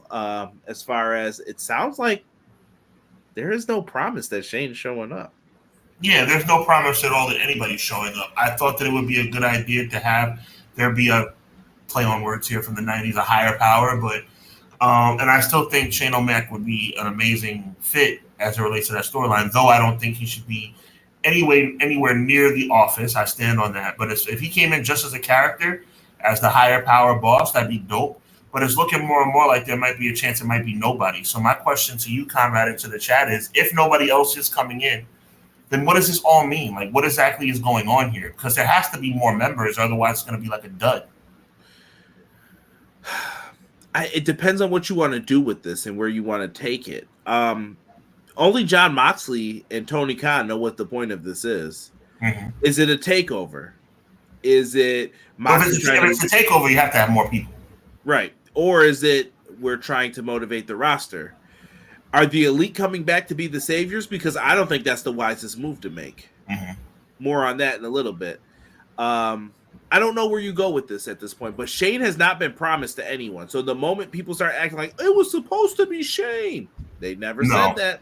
No, that's you thought that because you saw some photos taken. Right. It's mere speculation. Absolutely. Goldberg versus Shane, I'm good. Oh boy, please. I don't know. I don't know what we do here to make things right. You have to bring in somebody big. I mean, this reminds me of the Adam Cole, Faces of Fear deal they did back last year. Yeah, the mask. Yeah. Who's the devil? And you like I said, it's a sad moment. When Sean said it, I realized, I was like, if it's not CM Punk, they're gonna boo this. It's over. And I wonder if it's the same thing with the Shane McMahon stuff. Like, only two viable options I see are Shane or Edge. I think Edge makes a good impact as well. It has to be Shane or it has to be Adam Copeland, period. I don't even know if Adam Copeland would be enough to save it. But if he joined and you have like a symbol of you joining this group with Yuta, Claudio, Pac, and everyone else who's involved, you could do something here as well. There's hope for it. I'm just curious to know where it goes. Maybe they're trying to save something for the big Dynamites going into 2025. I don't know. Yeah, I don't know, but pushing it back, man. I think they need to do something real quick. Well, you got to have some teases in between all of this, but you've been teased enough, Conrad. No, I'm saying you can't just come out at Full Gear. I'm trying to use a good phrase here. The phrase I want to use is not good. You can't come here and plop down all your ideas into one match and then be like, "Here it is, everybody. This is what we're doing." Right.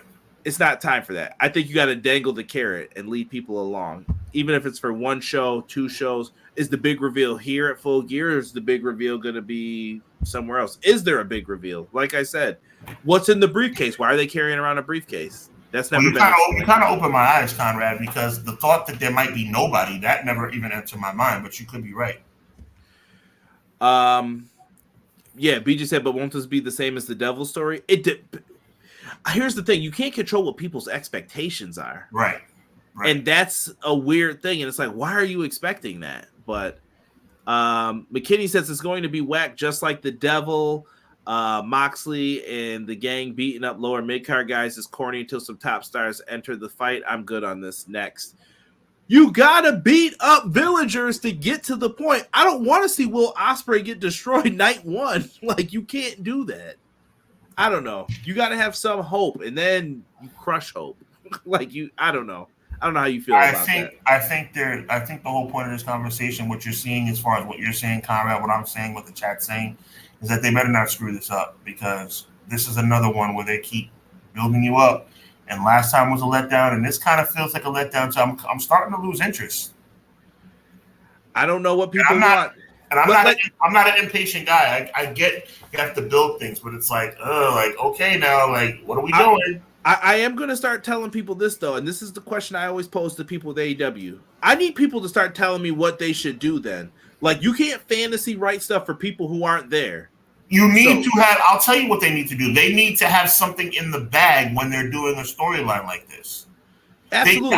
They can't wing something like this. They can't have – you know what we're going to do? We're going to have Jon Moxley take the belt and put it in a bag. We're going to have him turn on Bryan Danielson. We're going to have him join up and have him start like this faction that says they're going to take over AEW and make AEW whole again and make AEW right again. Okay. You better have somebody in mind to bring it home. Right, but what if their idea was Moxley's going to run this group, he's going to walk around with this briefcase, unveil a new championship, and they're going to dominate and just beat people up? What if that was all it was? Because it hasn't been presented that way. His verbiage has given the indication that somebody else is coming. Could be. And like I said, the briefcase also makes you wonder, well, who is that? What's that for? Why is that what there? I'm trying to say, my only thing, you can't have a storyline like this when you don't have something in the bag. You said it yourself. You felt like when CM Punk left the company that they were really trying to figure out on the fly who the guy behind the mask was going to be.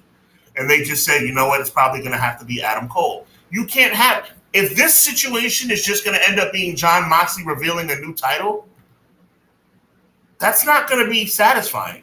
I'm just putting it out there as, are we expecting too much sometimes as fans? Like, we don't go through WWE and we're like, oh, there's going to be someone brand new for this WWE storyline. Like, people are just content with what we know. We're here. Like, The Rock's coming back. John Cena might challenge for the title. Like, Sean, we've laid out what's probably going to happen. There's nothing new that you're telling me going into what we're SummerSlam next year. We're pretty good on. Like, I got it. I'm good, bro. What I'm saying to you is that as an AEW fan, as an AEW supporter, you can't swing and miss but so many times. This has potential, but we have to get a payoff. I don't feel paid off as of yet. I don't. But I'm anticipating something happening. I'm anticipating this leading to something. Now, to answer your question about people wanting too much, if your whole, when I say you, I mean you in general, if you feel like the only way this is going to be a successful payoff is if it's Shane McMahon, then you need to kind of relax a little bit. There's no reason for you to feel like it's Shane McMahon or bust. But you know what? If it's not Shane McMahon, it needs to be somebody that makes sense. This seems to me like NWO 2025. The big payoff was Hogan. Now, who's going to be the big payoff in 2025? Obviously, that would mean somebody from another company. Now, you can't bring in somebody that's not going to hit a home run. But the good news is there's a lot of people that can hit triples. Adam Copeland would be a triple. But you know who would be a bunt single? Baron Corbin. You know who would be a bunt single? Somebody from TNA. We need somebody that's going to hit at least a triple because we only got, and you tell me if I'm wrong, to run with the baseball analogy, a double with the Adam Cole thing? Maybe? Yeah, that's what I'm saying is we're banking on one person. That's a lot to bank. Well, I'm not banking on one person. I think Shane McMahon would be a grand slam. I'm not counting on that, though. I think they need to bring somebody in that makes a splash. Adam Copeland would make a splash, and it would make sense from a storyline perspective because he's a WWE guy.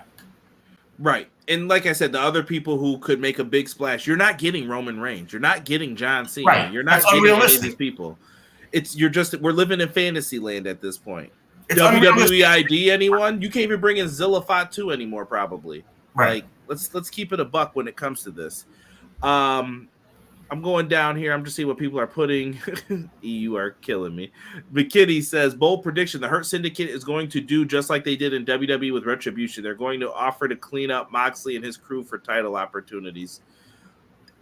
Listen, and if you're building Moxley's group up, here's the thing. You can't have half the company in this group either. You got to have a couple people that are strong and that you could put in here. Cool, great. You do have other groups, though. Like, I don't want the Hurt Syndicate mixed up in this. Swerve does not need to be mixed up in this. What business is it of Swerve's? And I know BJ put the eye roll emoji that the Young Bucks are going to save their company. Is that the wave? Is that who? I personally think Darby Allin. That was my point, Sean. Maybe this is that Darby now? Go right ahead. No, Darby Allin. Like, maybe that was the point of this, though. It was like the NWO thing. Like, were people always wondering, is there someone bigger than Hogan? Sting wouldn't have worked. That's the key. That's where we're at. You said bigger than Hogan. No, Hogan's in the NWO. Were people wondering, okay, well, what's next for the NWO? Oh, well, that's when they started flailing, Conrad. That's when it started getting a little bit like. But that's what happens to the big groups, though. Like. But see, the group as it is right now, it's a whole lot of, respectfully, a whole lot of undercarders, right? So it's kind of like we need somebody big to come in and make a splash. We need somebody to come in and make a splash. Like, even you could argue Jon Moxley's not like he's a star in AEW, but like Jon Moxley being the leader of his own group, it's kind of like you kind of need a co-leader at this point. I just feel like a lot of people are. How do I want to put this? Like, they lost Punk and Cody, and I'm going back to the AEW thing. And I like that we're actually having a conversation about this. Yes. They lost Punk and Cody. Now everyone matters less. But before that, when Punk was there, everybody was good. Everybody was elevated in people's eyes. Now people matter less. Like, well, where did the star power go? Oh, Mercedes and Ospreay and Okada aren't draws. What does that mean? Right. Like, what are we saying? Right. I don't know. We're just in a weird spot here. The Adam Cole thing, that was a pop fly that Judge dropped. Wow, running with the baseball analogy. T-Ferg, I'm not even gonna give him any credit. I don't think he's starting up any company. I think he hates wrestling. Gomez, that is. Adam Copeland as a real big boss to be perfect because he's someone who will do whatever it takes to succeed in pro wrestling. Right. And that's a triple to me. I mean, if Shane McMahon's a grand slam home run, I think Adam Copeland is a gap triple. Can I make a point? And I know I'm going to make a comparison. Sure. If people are this disappointed in AEW, you had to be disappointed with the higher power. How come no one stopped watching then? Like, I could bring up Katie Vick. How come no one stopped watching then? There have been lots of swings and misses with this company, too. The other one that I'm referring to with this. Nobody stopped watching. So why is it if AEW has a miss, it's like, it's over. It's over. That's the reason why it's unfair. Okay. I criticize WWE, and when necessary, I criticize AEW. I'm still watching both. Look, I practice what I preach. I boycotted WWE for 8 months. 8 months. But at the end of the day, we love wrestling. But no, people should not be ready to throw in the towel when AEW makes a mistake. But I don't think they should keep making mistakes. It's hard to be perfect in this. Like I said, you're going up against WWE ID. Now, people are telling AEW you have to scramble and think of something on your own now because guess what? Yeah. You're losing access now to the top indie wrestlers. So now what are you going to do? That sucks. Like, that's bad. So when you have one problem, focus on your storytelling, but you also need to focus on how you're going to build new people up. And it's like, guys, you can't – there's only 8 hours in a day that you're working on this stuff or maybe 16. Yep. How are you going to do all this? Yep. It's rough. And rumors are he's negotiating a Ring of Honor True TV deal possibly. Like, what do you want him to do? Meanwhile, when you say something, does the brother not listen? He certainly does listen. I will give him credit where credit is due. You guys wanted Private Party as the tag champs? Ta-da! Here it is. And that's what it's all about for me. That's what it's all about. When you hear somebody clamoring, I don't believe in the idea of changing a match mid-swing, so I felt like the Bucks should have won the match the first time. If the Bucks were scheduled to win, the Bucks should have won. But the fact that they ran it back and got them their justified win, I love that. That means that he's listening to the people. You know who else he did this for? The Acclaimed. Yeah. He didn't change his mind mid-match, and he probably follows the same rules. Sorry, that was my hand. The same rules that you do. Like, no, we're not changing our mind with it. They had them come out on Collision. They announced it. I'll show this graphic again when we do the Dynamite review. But they have number one contender matches to get into a four-way to face them at Full Gear. It's already been announced. And you know what? And it's just like Jey Uso, bro. If they lose the titles next pay-per-view, they had their moment in the sun. And I'm happy. I'm not saying they should lose the titles. I'm trying to make a point, though, that at least they did something that the people wanted. Not even just that, but look at the storytelling that's going on for people who say there's no storytelling, pulling up the teams. The Outrunners, they've kind of been hanging out with FTR. Like I said, I believe FTR is going to turn on them. House of Black's been getting way more TV time for all the House of Black fans. Top Flight, there's a breakup story going on with that. The Acclaimed, LFI's with Jake the Snake now, by the way. More on that later.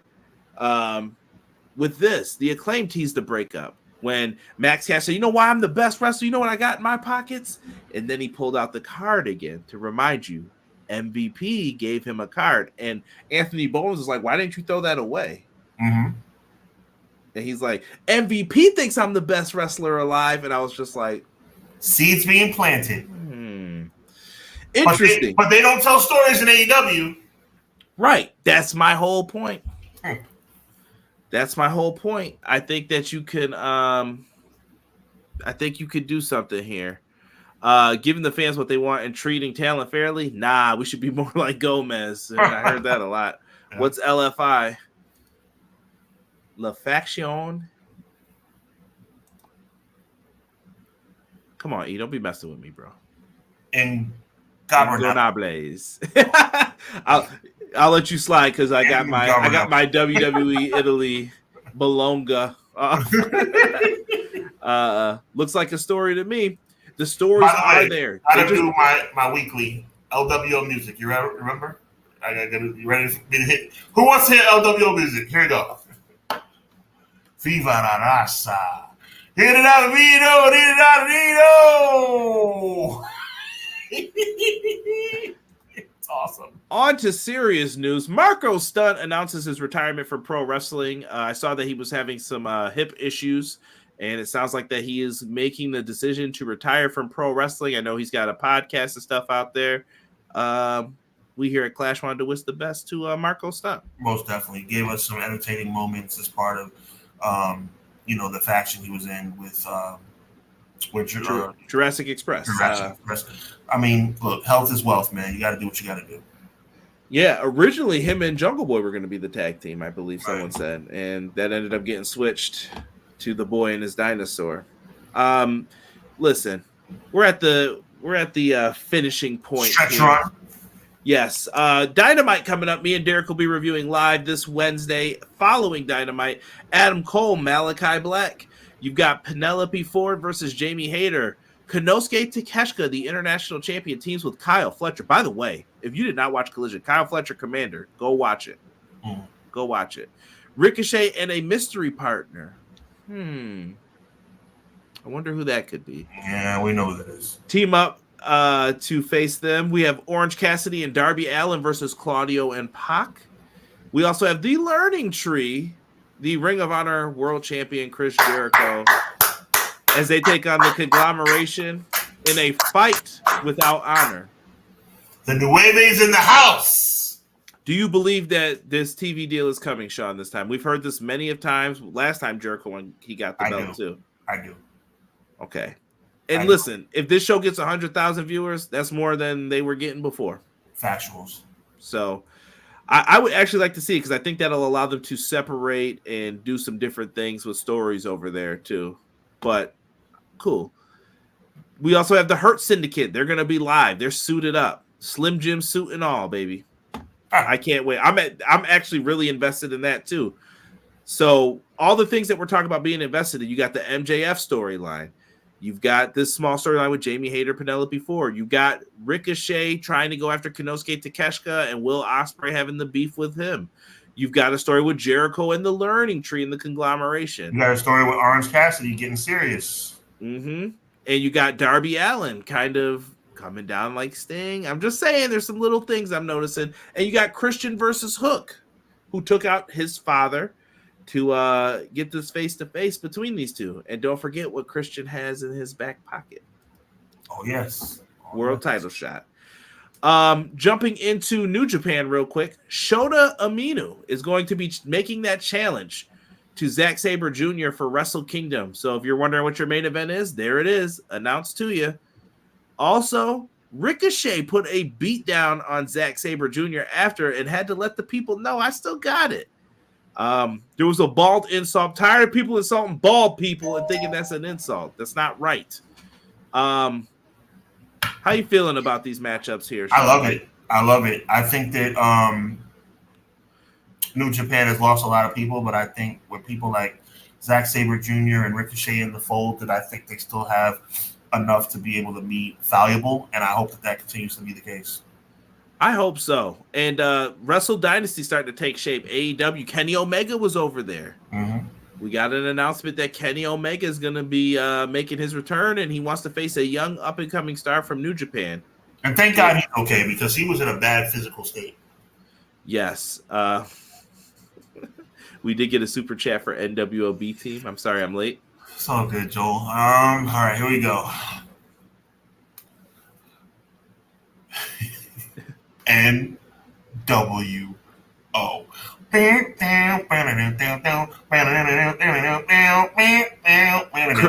Curly Bill.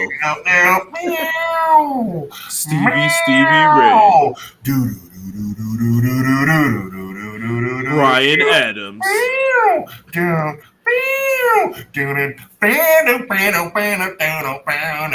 Tonight's match is sponsored by Slim Jim. Snap into a Slim Jim brand. There we go. I had one of them and they hurt my teeth, Tony. Horace Hogan. Clown says Sawyer Wreck also announced her retirement in November. Will be it for her. Best wishes to Sawyer Wreck as well. Most definitely. AEW is doing everything fans complained they weren't doing before, like more storylines, video package, recaps, advertising, and people still complain. Yep. Shouldn't Alex be with LFI? What's Jake gonna show them? Yo, chill. The Harris brothers. Nick Anderson. Nick and Patrick. Damon McKinney. He says, they tell stories, it's just bad acting. I don't know if I would agree with that every time. Interesting take, though. I will always say this, bro. I think WWE just got people used to a certain way, and if it's not WWE, people ain't feeling it. Any Shinsuke Nakamura news? Oh, man. Oh, my goodness. Suited and booted. Jericho was on ROH Thursday hyping up women's championship match with Athena and Abaddon, which was so good. Why is Athena only on Ring of Honor? She's the draw. God, yeah. I don't get how people don't get it. Shooter called out Mox too. Yeah, I do believe Jon Moxley might put a beat down on him beforehand. I think Shooter's going to turn. Shooter's a babyface, and people are booing him. He's like John Cena. By the way, you know who that happened to as well? Sonata. Guess what he did? He left his group this morning, and he is now part of Bullet Club War Dogs. There you he go. Took off the tracksuit. A lot happening. D-Money, what's good, man? Appreciate you. Salute. Yeah, so they're building up that Wrestle Dynasty show, so keep your eyes peeled for that.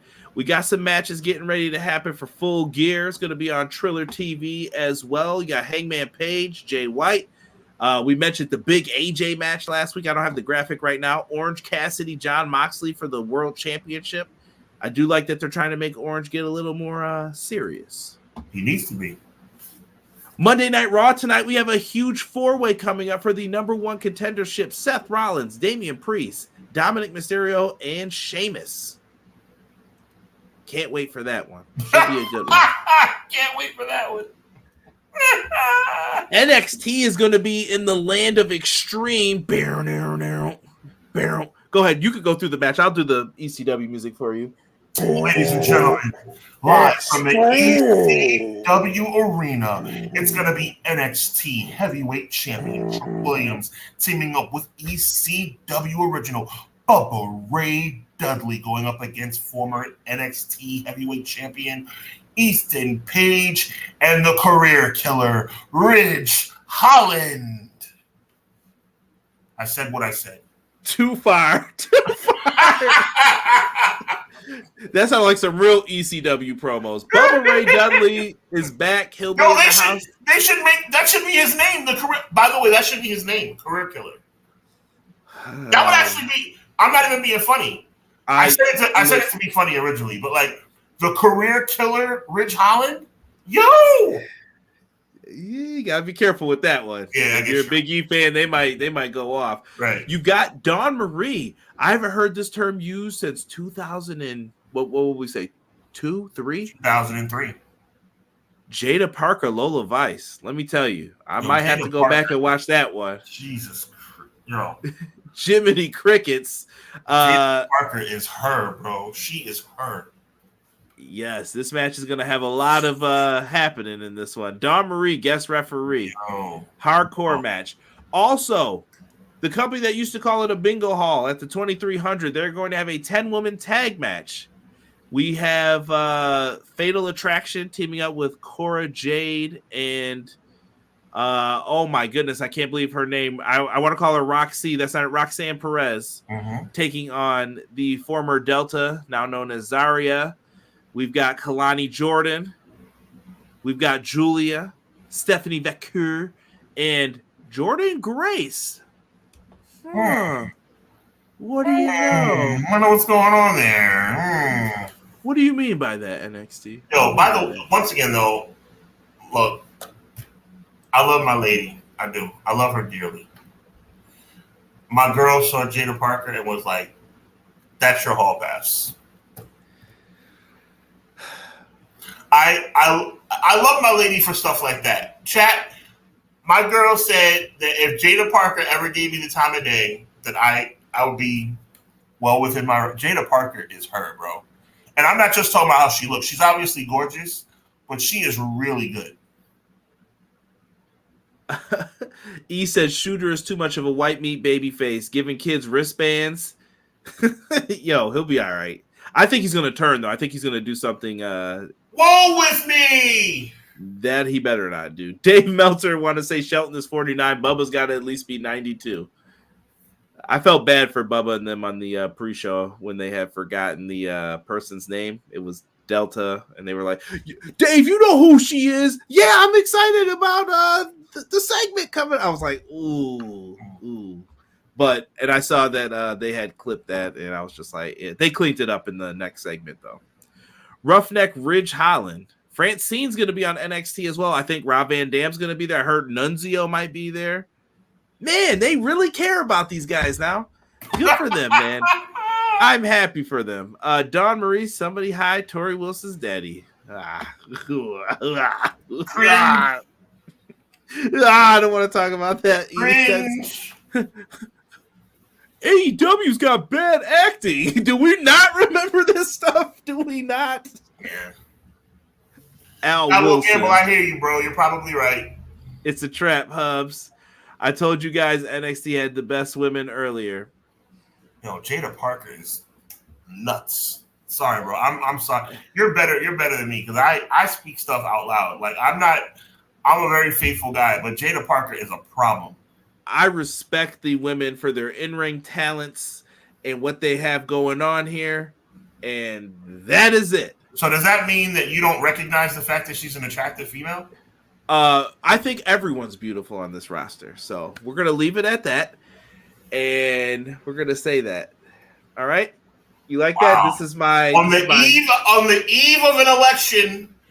Conrad pulling out the politician swag. Man, you did that, bro. You did that. You did that, Conrad. I previously worked in supervision as well, so we thank everyone for their time and efforts. You did that, Conrad. You did that. Nice HR. Nice HR. Easy. That's true. That was terrible. Good Lord. What happened to the people? You want me to go back to being sarcastic? So we're all excited about the show that they called the Bingo Hall, right? Who dubbed it the Bingo Hall? All right, I remember these things. Yo, real talk though, like that's a bunch of crap. I agree with you, bro. I agree with you. Yeah. I'm listen, am I happy these guys are getting a check? Yeah, absolutely. But at the same time, though, please let's not redo this revisionist history. And by the way, Paul Heyman will probably be there. And can I do one other thing before we go? I'm going to kick it to Sean after this. I promise. We're going to end this one now. But I want you guys to remember something for me. And I really want you to remember this. So serious right now. When the ratings come out, please do not act a fool. Because in a year from now, when it's 2025 in November, those ratings aren't going to matter anymore. I hope people know. AEW's at 300,000. Ha ha. Like, okay, guys, it's on Max. Raw's ratings are down. Ha ha. It's on Netflix. Don't do that. Like, I just want to tell them, stop looking at these ratings like they matter, guys. It's an old, outdated system from the 90s that doesn't work anymore. You don't know what people were watching back then. It's just annoying. I agree with you. Off the soapbox. Oh, you're good. Let the companies worry about that. Let's just watch and just talk about the action. You know? You can shoot, bro. Wait, is Dynamite on Tuesday or is NXT? NXT's on Wednesday this week. NXT's avoiding the news, which They're I don't going blame them. head to head with AEW in avoiding the election. Shota Umino turning heel while he's getting booed as a babyface. What a revolutionary idea! Sean, take us out, bro. I can't. Take us out of here. Another tremendous episode of Clash of the Podcast with Conrad Cushman. I'm Sean Hubbard. Chat, you guys were fired tonight. I feel like everybody was on 10 tonight, which is a great thing. Make sure you check out Conrad and Derek tomorrow night as they will be hosting their weekly episodic AEW. What?